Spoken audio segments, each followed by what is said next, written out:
Picture this. You're at a heavily armed border crossing for an unrecognized renegade Soviet state. Right, just a casual Tuesday. Yeah, exactly. Guards are demanding bribes. They have pistols pointing right at your waist. And in the back seat of your car, hiding under a blanket and complaining about a fever, is this 6'5" Canadian magician. With black painted fingernails, right? Yes. Black fingernails, and he's aggressively pitching you a Saturday morning cartoon about himself. It sounds completely like a fever dream. It really does, but it's an entirely real moment from our source material today. We're diving deep into the raw, controversial world of Neil Strauss's book, The Game. Also known as Penetrating the Secret Society of Pickup Artists. Right. And our mission for you on this deep dive is to answer one question. How does a skinny, terrified reporter transform himself into a master seducer who ends up dodging bullets in Eastern Europe? It is, it's one of the most bizarre journalistic explorations we have ever looked at, primarily because it turns so deeply personal. Yeah, he really gets sucked in. Exactly. We're analyzing a text that documents the author's complete transformation from a man who was literally paralyzed by social anxiety into a master of this craft, guided by a very secretive, highly structured online community. And before we get into the actual mechanics of how this community operates, we really need to be clear about the nature of this text. Absolutely. The source material documents tactics that rely heavily on psychological manipulation and a deeply, deeply objectifying view of women. Right. It's a tough read in that regard. It is. So our goal for you today is to analyze the factual contents of this book strictly as an impartial exploration.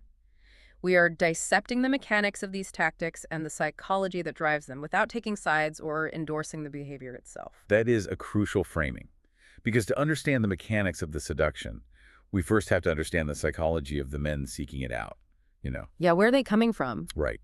We have to start with the blueprint of what this community calls an AFC, which stands for Average Frustrated Chump.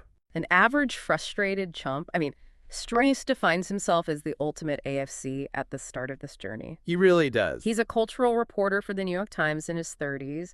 He has interviewed rock stars like Marilyn Manson, but when he is off the clock, his romantic life is just entirely non-existent. Well, and the source text draws this incredibly painful contrast between him and his friend Dustin. Oh, man, Dustin. Yeah, Dustin is what the community calls a natural.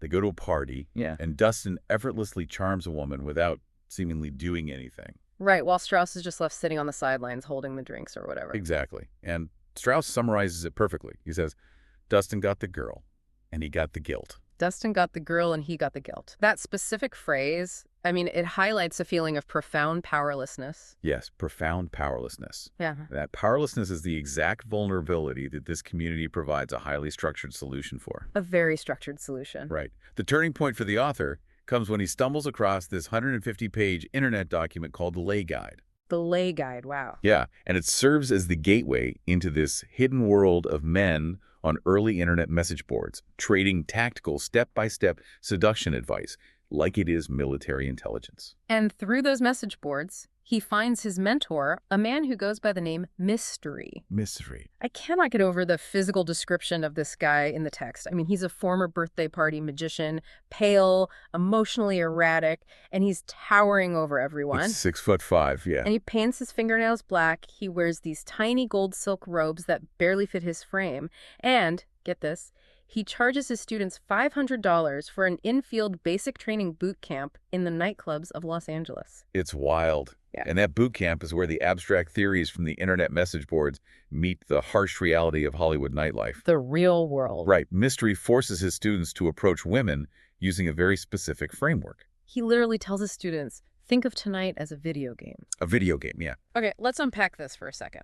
Because treating human interaction, especially romance and attraction, like you were entering a cheat code, feels completely absurd. It strips away all the humanity. Exactly. You just press up, up, down, down, and suddenly you get the girl. It sounds absurd on its face, but if we look closer at why that specific framing appeals to these men, it actually makes perfect psychological sense. How so? But romance is terrifying for an AFC. It's unpredictable, it's messy, it involves the ego, and it carries the very real threat of rejection. Right, it hurts. Exactly. So by turning romance into a video game, you systematize the unpredictable. You entirely remove the emotional stakes. Oh, that makes sense. Yeah, and there was a brilliant quote in the source material from Betty Friedan's book, The Yeah. Feminine Mystique, that captures this underlying drive perfectly. She wrote that modern men are suffering from an outmoded masculine mystique that makes them feel inadequate when there are no bears to kill. No bears to kill. So, because modern society doesn't require men to hunt mastodons or defend the village to prove their masculine worth, they feel this profound loss of purpose. Precisely. The modern world has removed traditional rites of passage for physical dominance, leaving a lot of men feeling lost and, frankly, emasculated. Right. So this underground seduction community offers them a new bear to conquer. It gives them a rigid structure, clear rules, and a quantifiable sense of mastery in an area where they previously felt completely powerless. So let's look at how that quantifiable mastery actually functions in the real world. Mystery breaks the entire night down into a rigid timeline he calls FMAC. FMC. Find, meet, attract, close. Right. Find, meet, attract, close. It basically treats a crowded bar like a mechanical assembly line. It really does. And the engine of that assembly line starts with what Mystery calls the 3-second rule. He insists that a man must approach a woman within 3 seconds of seeing her. You know, the logic there is actually pretty sound. If you wait 4 seconds, you start overthinking it. Your anxiety spikes, you start wondering what to say, and suddenly you look like a creep just staring from across the room. The 3-second rule forces immediate action. It forces you to move, yeah. But once you take that action, you have to stand out, which brings us to the concept of peacocking. Peacock theory. This dictates that to attract the best mate, you have to wear something visually outrageous. The author mentions trying out glowing necklaces, feather boas, and giant red cowboy hats. A giant red cowboy hat. I mean, if you are listening to this and thinking, there is no way wearing a feather boa actually works in a regular bar, you aren't alone. It sounds like a recipe for getting a drink thrown in your face or just being laughed out of the room, so mechanically, why doesn't it? Because it operates purely as an icebreaker. In a loud, visually chaotic environment, a glowing necklace or a ridiculous hat provides an easy, low-stakes excuse for someone to start a conversation with you. Oh, so they ask about the hat. Exactly. Yeah. It lowers the barrier to entry for interaction. But getting the conversation started is only step one. The real architecture of the mystery method relies on 2 core tactics: group theory and the neg. Group theory dictates you never approach a beautiful woman when she is alone. You approach her entire group, and then totally counterintuitively, you completely ignore her. You literally turn your back on her. Right. You win over her friends first, and once you have the group's approval, you deploy the neg on your actual target. A neg is basically a backhanded compliment. Yeah, it's a very specific kind of insult. It is telling a gorgeous woman, nice nails, are they real? Oh, acrylics, cool. Or offering her a breath mint immediately after she speaks. The intent behind the neg is to actively display a lack of interest, while simultaneously lowering her self-esteem just enough to make her seek your validation. And this is where the mechanics feel deeply manipulative. You are essentially manufacturing a micro-insecurity in someone just to make them like you. Right.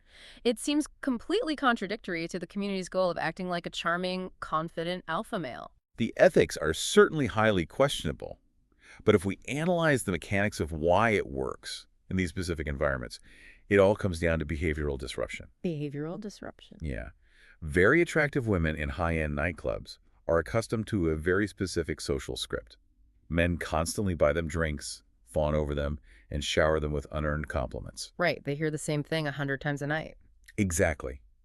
So by entirely ignoring them and then delivering a slight insult, the pickup artist completely short-circuits that standard social programming. Mystery refers to this dynamic as cat string theory. Wait, cat string theory? Yeah, think about it. If you dangle a piece of string right in front of a cat's face, the cat gets bored and walks away. Yeah. But if you pull the string just slightly out of reach, the cat goes crazy trying to grab it. By ignoring the woman and negging her, the pickup artist is acting like the string being pulled away. He flips the dynamic so that he becomes the prize she has to chase. And the source material has this wild, real-world example of this playing out. They are at the Standard Lounge in Los Angeles, and Mystery spots a beautiful blonde woman. Oh, this story. Yeah, but the catch is that she is currently on a date with the actor Scott Baio, Chachi from Happy Days. Right, an actual celebrity. Mystery approaches their group, completely turns his back on the blonde woman and performs a magic trick for Scott Baio, where he seemingly stops the ticking of Baio's $40,000 watch Yeah. using just the power of his mind. It is a high-value demonstration of social dominance. And as he's performing this feat for a famous actor, the blonde woman is naturally clamoring for Mystery's attention. She wants the string. Exactly. And he brushes her off with a neg, calling her demanding, which, following the cat string theory, only makes her want his attention more.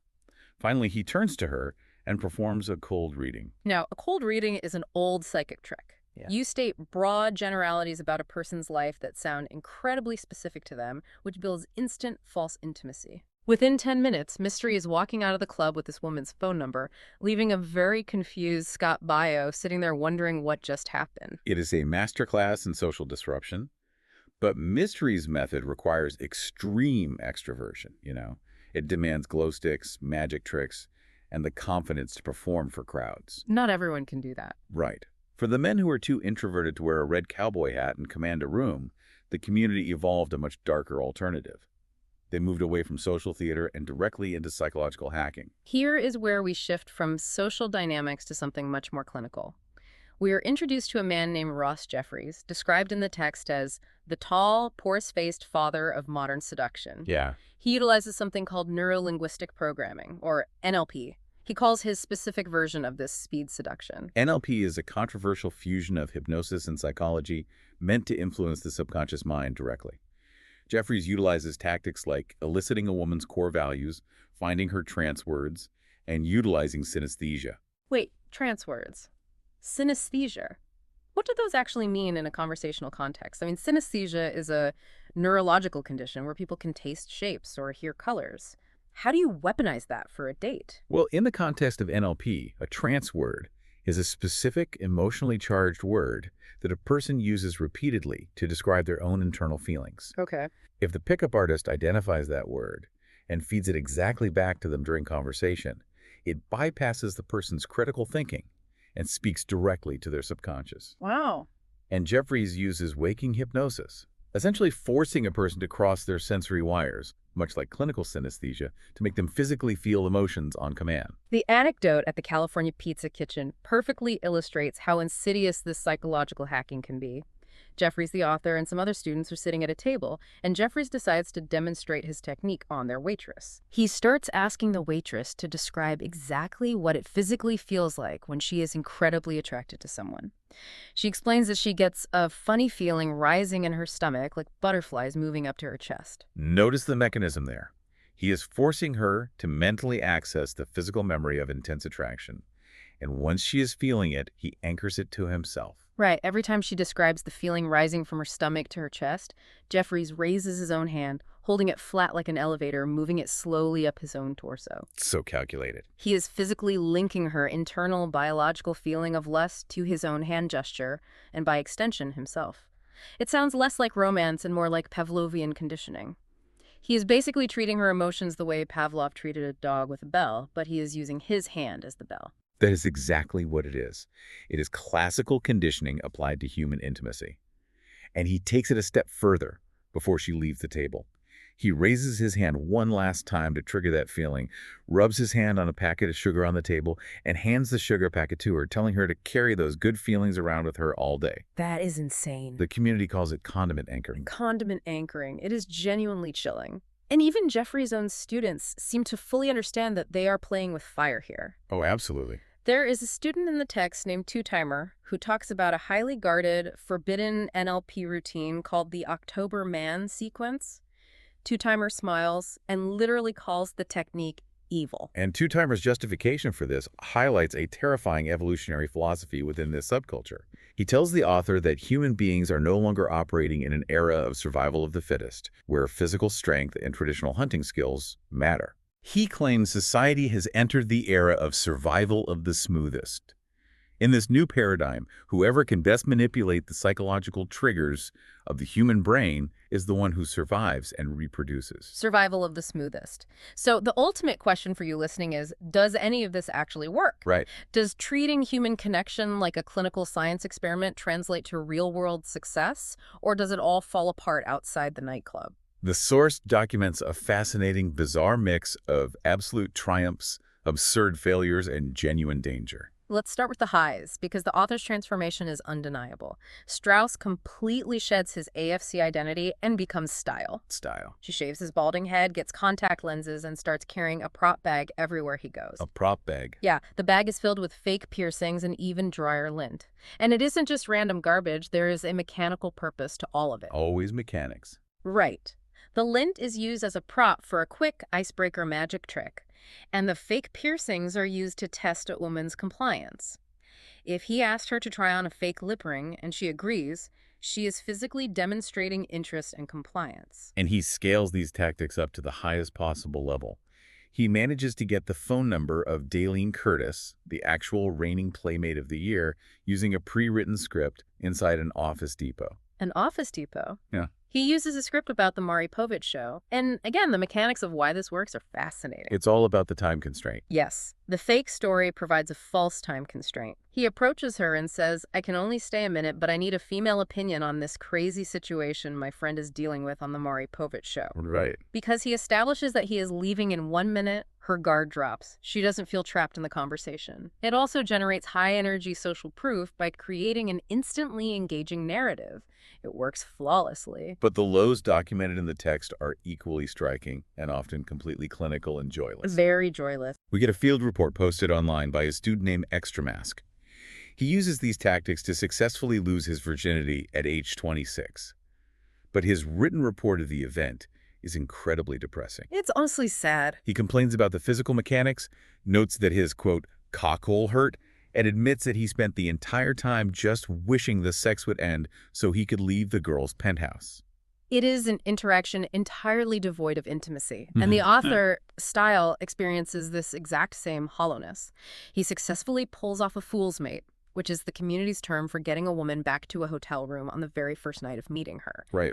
He gets a female comedian back to his room, only to literally flee the room in disgust because she takes off her shoes and her feet smell like rancid cheese. Rancid cheese. All of that intense studying, all of that psychological manipulation, completely thwarted by the reality of human foot odor.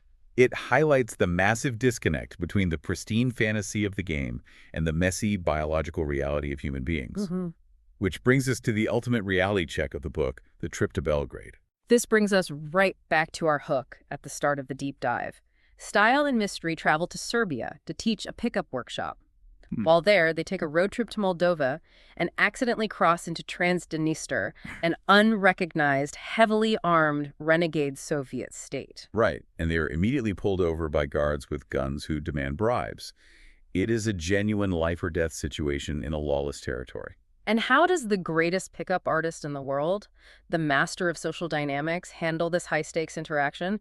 Mystery hides in the back seat under a blanket. Under a blanket. He completely detaches from reality. While the author and their friend Marco are desperately negotiating for their lives with the armed guards, Mystery is loudly pitching ideas for a superhero comic book and a cartoon series based on his own life. It is a total cascading mental collapse. Complete collapse. This moment raises an incredibly important question, and it really represents the core tragedy of the entire text. At the end of all this intense study, all the boot camps, and all the scripts, did the author actually learn how to connect with women?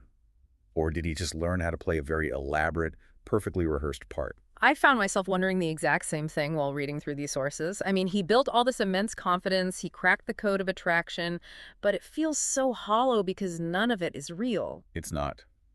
The source material is remarkably explicit about the profound psychological toll this process takes on the practitioner. Style admits that a massive gulf is opening in his mind between men and women. He alienates himself. Exactly. He stops seeing women as individual human beings and starts viewing them solely as measuring instruments to test his routines on. He begins categorizing them purely by a physical attribute and a numerical value. A blonde 7, a brunette 10. There is this one highly revealing moment where he is having what appears to be a genuinely deep, intimate conversation with a woman about her life and her dreams, but internally, he admits to the reader that he is not actually absorbing what she is saying. Right. He is just mentally ticking off a box-marked rapport. The game gave him extreme, unshakable confidence, but it utterly destroyed his capacity to experience genuine human connection. It is a very sobering realization to arrive at. The source text reveals a subculture that is highly structured, deeply fascinating, and emotionally complex, Yeah. but ultimately heavily manipulative. Heavily. It is a hidden world where lonely, frustrated men find a sense of empowerment and purpose through a rigid set of rules. But the ultimate cost of that empowerment is treating every single social interaction and every potential romance like a soulless algorithm. Exactly. Unpacking these tactics has been about understanding the text and the deep-seated psychology driving these men to seek out this community. It provides a window into a specific crisis of modern masculinity. So, we want to leave you with a final thought to mull over today. If a person manages to completely manufacture their confidence, if they build their entire personality out of pre-written scripts, glowing necklaces, false time constraints, and psychological parlor tricks, at what point does the character they are playing become their true self? And if they finally manage to find love while wearing that meticulously crafted mask, who is the person their partner is actually falling in love with? Is it them or is it just the cheat code? Think about that 6'5" magician hiding under a blanket at the border crossing. When the real world demands actual authenticity, the illusion shatters. We want to warmly thank you, the listener, for sharing such a raw, detailed, and fascinating stack of sources with us. Until next time, keep diving deep.